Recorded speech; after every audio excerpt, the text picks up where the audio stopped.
Peace isn't free. It's going to cost a lot.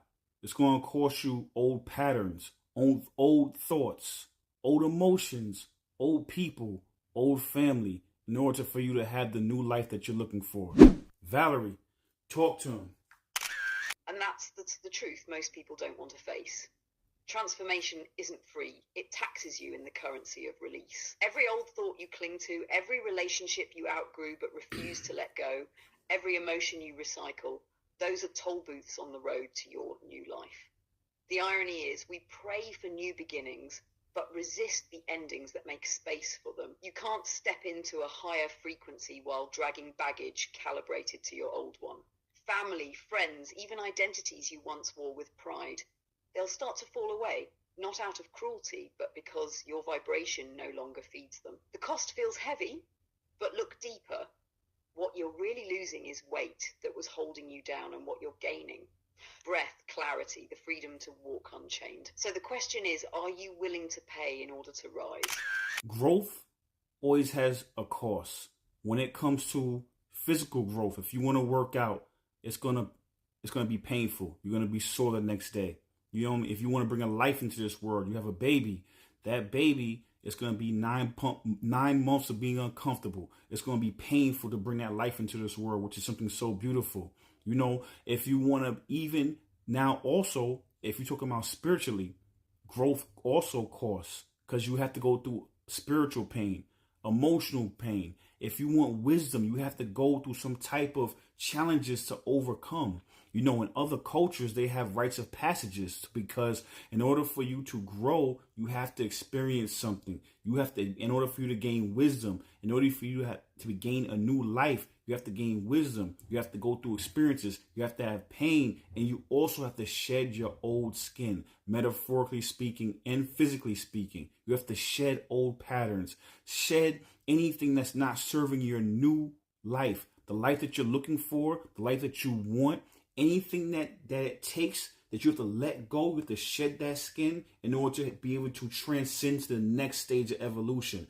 But it is a toll, whether it's for wisdom, for peace, for growth, for your new life, you will have to pay something. Nothing is free. But at the end of the day, you know, sometimes the losses that you experience are actually helping you shed dead weight so you can be able to ascend. You can't rise if you have anchors holding you back. So even though it might feel like a cost, it might feel like pain, it might feel like sorrow, it might feel like anger, it might feel like you're losing out, but actually you're shedding that dead weight and you're rising and you're floating to the top, or you know what I'm saying, you're learning the tuition. You're getting that tuition. All that price you're paying is just tuition to be able to ascend to the next plane of existence. Whatever that is for you, whatever that is, there's always a cost associated to it. Valerie, talk to him. Exactly, King. You broke it down beautifully, and I'll add this. Pain is the currency of transformation. Every culture, every tradition, every path worth walking has understood this. Whether it's physical pain that forges strength, emotional pain that breaks illusions, or spiritual pain that cracks the ego, all of it is tuition for wisdom. Think of the snake shedding its skin.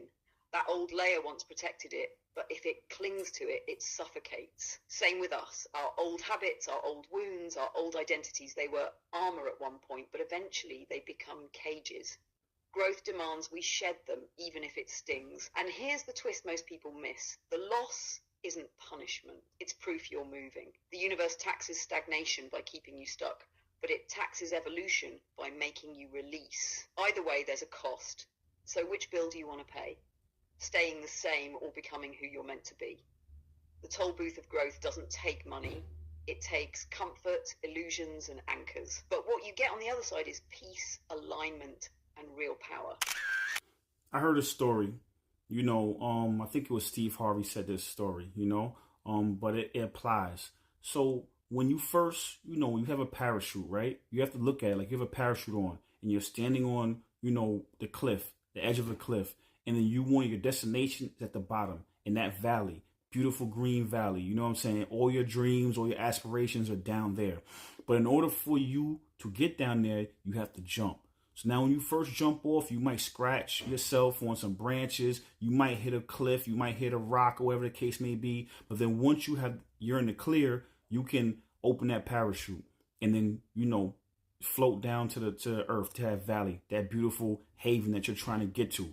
But it will take it's going to take a little bit of cuts and bruises. You'll be good. That's part of the process. Simultaneously, you're going to have some faith. And then once you open that parachute, you get the room to open that parachute. Now you're just coasting. Now you're enjoying the ride. Now, even though you're traversing to your next destination, you're able to see the trees for the forest. Physically, mentally, and metaphorically and spiritually, you're seeing the trees for the forest now. And now you can enjoy the ride down, the descent down to where you're trying to go. But it takes two things. You have to have faith, one. Secondly, you have to be prepared for some nicks and cuts and bruises. Two, also simultaneously, you have to be able to have patience and be able to let go. That's the main thing. You have to let go. Valerie, talk to him. That story you brought in, fire. The parachute metaphor hits because it captures all the elements we've been circling. The leap equals faith. You don't get the valley without risking the cliff. The cuts and bruises, tuition, the cost you pay on the way down. The parachute equals alignment. Once you stop fighting gravity and let it open, the descent becomes grace instead of chaos. The valley equals the new life, the promise, peace you've been seeking. What I love most is the paradox you touched on. To enjoy the ride, you first have to surrender control. That's the part that breaks most people. They cling to the cliff, or they panic midair and forget to pull the chute. But chosen ones, awakened souls, they learn to let go, to trust the process, and to recognize that scratches don't mean failure. They mean you're moving. So on that note, I appreciate you. Check out, a couple of things. First, if you found me on TikTok, go subscribe to my YouTube. My YouTube is Omarvelous. You can find me, you can search me there, or you can go to my TikTok bio, my description, and click the link, brings you to my YouTube. Reason being is because we have deep dives where we decode the matrix. We go in for 2 or 3 hours. I would love to see you all over there. We dive deep. We break down the matrix. We decode different things and show you how to decode the matrix. We're also working on a Rumble right now. My Rumble will most likely be Omarvelous. I haven't started yet, but it will be Omarvelous as well. So yeah, check us out on Rumble when that opens up. Check us out on YouTube. That's already there. All the lives we did are up there as well. So we have about 40 to 50 lives where we took 2 or 3 hours to break down the matrix and show you how to decode the matrix and things of that nature. And all my catalog is up there as well. So I appreciate y'all. I really do. And you know what? Stay tuned.